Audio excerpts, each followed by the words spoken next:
வணக்கம் நேயர்களே, பார்க்க இருப்பது தற்காப்பு கலை. ஆக உங்களுடைய உயிருக்கோ குளிமன உடைமைக்கோ ஆபத்து ஏற்படும் பொழுது அடுத்தபடிய உதவியின்றி காத்துக்கொள்ள தற்காப்பு கலை உதவுகிறது.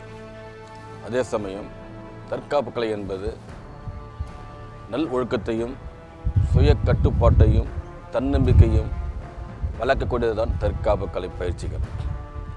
யார் ஒருவருக்கு தனி மனித ஒழுக்கமும் நன்னடத்தையும் அமைகிறதோ அவர்தான் வெற்றி பெற்றவராக திகழ்கிறார், அமைய முடியும்.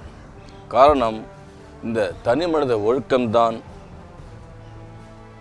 உங்களை வளர்ந்து செல்லவும் மேலோங்கி எடுத்து செல்லவும் அடிப்படையாக விளங்குகிறது.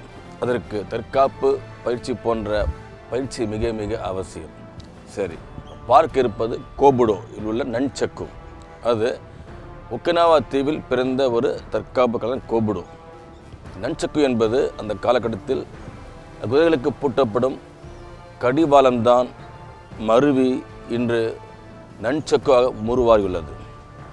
இதை வைத்து நீங்கள் தடுக்க முடியும், வீசி தாக்க முடியும், குத்த முடியும், பிடிபோட முடியும், தூக்கி எறிய முடியும். இதற்கு மாற்றாக ஒரு துப்பட்டாவோ ஒரு கயிறோ போதுமானது உங்களை காப்பாற்றும் ஆபத்து காலகட்டத்தில். சரி, ஒரு புதிய உத்தியை பாருங்கள்.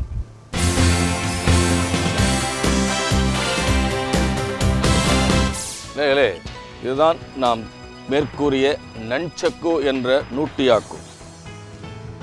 இது இரண்டு வகைப்படும். ஒன்று, இந்த ஒரு கட்டையில் முக்கால் பகுதி சங்கிலி இருக்கும், மற்றொன்று கால் பகுதி சங்கிலி இருக்கும். இரண்டு வகையான சங்கிலி வகைகள். இதில் கட்டை ரப்பர், இரும்பு, ஃபைபர் என்ற போன்ற உலோகங்களால் செய்யப்பட்டது தான். ஆனால் இது ஒரு காலகட்டத்தில் குதிரைக்கு பூட்டப்பட்ட கடிவாளம்தான். ஒக்கினாவா தீவில் மக்களுக்கு ஆபத்து ஏற்படும் வரும்பொழுது அந்த குதிரையினுடைய கடிவாளத்தை எடுத்து தற்காப்புக்காக பயன்படுத்தினார்கள். அப்படி பயன்படுத்தப்படும் பொழுது ஷின்கன் தைரா என்ற ரீக்கு கோபுடோவை அவர்தான் உருவாக்கியவர். அவர் இந்த கருவியில் தடுக்கும் முறைகளையும் குத்தும் முறைகளையும் பிடிபடும் முறைகளையும் உருவாக்கினார்.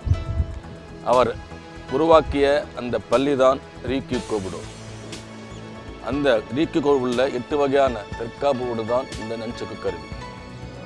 இதை நீங்கள் முறையாக பயிற்சி பெற்றால் போதுமானது. இதை நீங்கள் வெளியே கொடுப்பது தேவையில்லை. இதுக்கு மாற்றாக ஒரு சாதாரண டவலோ ஒரு துப்பட்டாவோ கயிறோ போதுமானது. சரி, நாம் பார்த்த உத்தி பல உண்டு, பார்ப்போம். காரணம் உங்களுடைய ஞாபகம் முட்டவில்லை. அடுத்து பார்க்கிற புதிய உத்தியை. ஒரு எதிரியோ அல்லது சமூகத்தையோ உங்களை தாக்கும்போது மேலே கத்தியால் நாம் பார்த்து பல உண்டு. குறிப்பாக சரி, மேலே தாக்கும் பொழுது தடுத்தோம், அடுத்த கணமே பிடி போட்டு தாக்கணும். பார்த்த உத்தியை. அடுத்து ஒரு பார்த்தோம், தடுத்தோம், தாக்கினோம். அடுத்து பார்த்தோம், மேலே தாக்கும் பொழுது தடுத்து உள்ளே சென்று நாம் பிடி போட்டு பார்த்தோம். அடுத்து ஒன்று பார்த்தோம், இதில் மேலே தாக்கும் பொழுது பிடி போட்டு மாக்கி பிடித்து நாம் உள்ளே சென்று இதை நாம் தூக்கி எறிவது பார்த்தோம். அதே போல எதிரி குத்தும்போது வைத்த பகுதியில் தடுத்தோம் புத்தி பார்த்தோம்.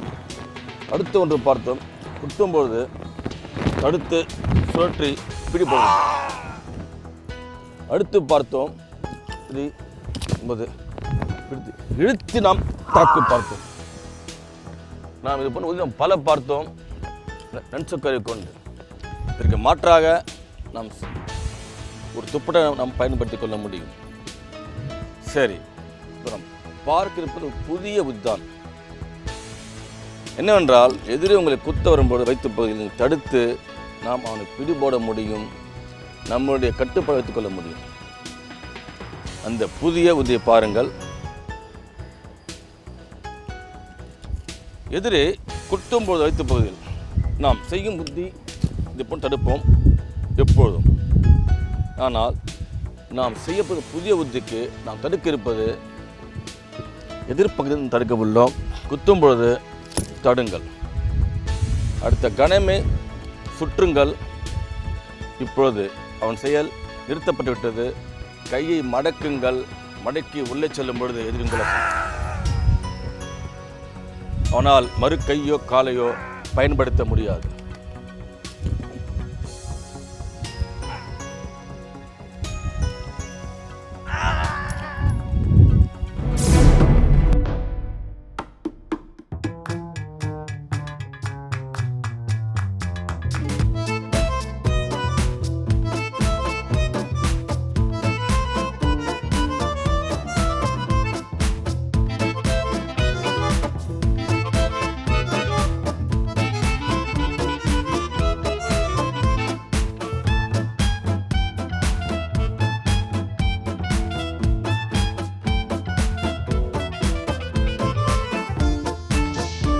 மறுபடியும் பாருங்கள். தடுங்கள். அடுத்த கடமை சுற்றுங்கள். இப்போது அவனுடைய தாக்குதல் நிறுத்தப்பட்டுள்ளது. அடுத்து கையை மடக்குங்கள். மடக்கி அவரை கட்டி உள்ளே விட்டுவிட்டார். எதிரினுடைய மணிக்கட்டு முழங்கை முட்டி தோள்பட்டை அகலும் அழுத்த இது ஒரு வலிமையான இதுதான்.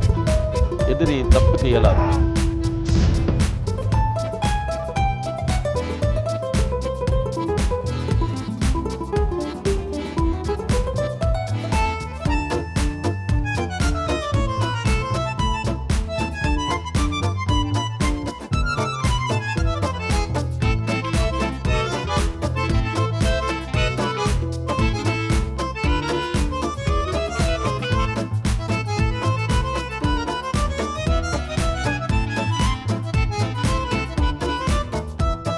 பயிற்சியை பாருங்கள்.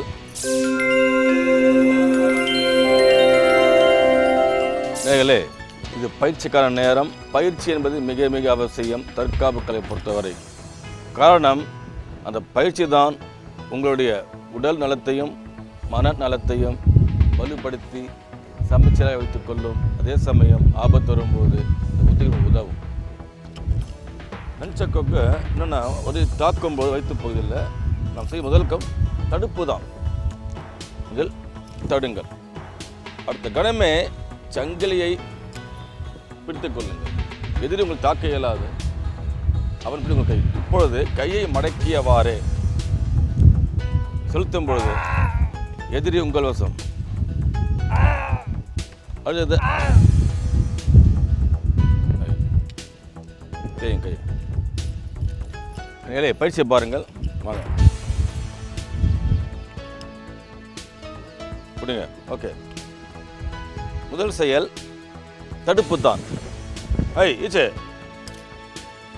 தடுக்கும் பொழுது சரியா வரும். ஓகேவா? இப்போ சங்கிலியை மேல் நோக்கி கீழ் நோக்கி கையை மடக்குங்க. இந்த உள்ள வச்சு அழுத்தி இதை அழுத்துங்க. நீங்கள் வாங்க பண்ணுங்க.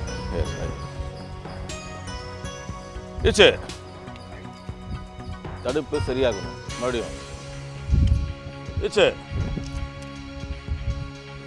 ஒரு பிடி போடுங்க. சுற்றி மடக்குங்க. நல்ல மடக்கு உள்ள போகணும். கட்டை உள்ள விடுங்க. அழுத்துங்க. ஏமே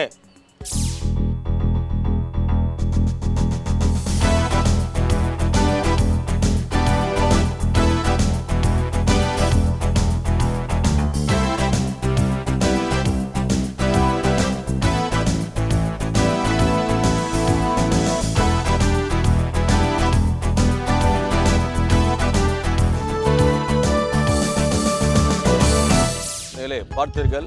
இந்த புத்தியானது வலிமையானது. எதிரியை நாம் முடித்துக் கொள்ள முடியும். தேவை பயிற்சி தான் மிக அவசியம். காப்பாற்ற பாருங்கள்.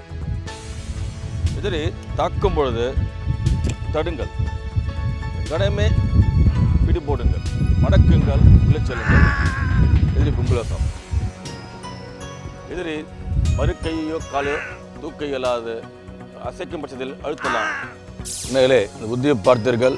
உங்களுக்கு அந்த நன்சக்கு கருவி மீது ஒரு நம்பிக்கை பிறந்திருக்கும். ஆனால் இந்த பயிற்சியானது முதலில் நன்சொக்கு வைத்து செய்யும் பயிற்சி, அதன் பிறகு சுற்றுப்புறச்சூழல் பொருளான ஒரு துப்பட்டாவோ ஒரு கை நீங்கள் பயிற்சி பெற வேண்டும். அதுதான் ஆபத்து காலத்தில் நீங்கள் பதற்றமின்றி செய்ய உதவும். இதற்கு வம்சாவழி மிக்க பாடங்களையும் முறையாக பயிற்சியும் பெற்ற ஆசிரியருடைய துணை மிக அவசியம்.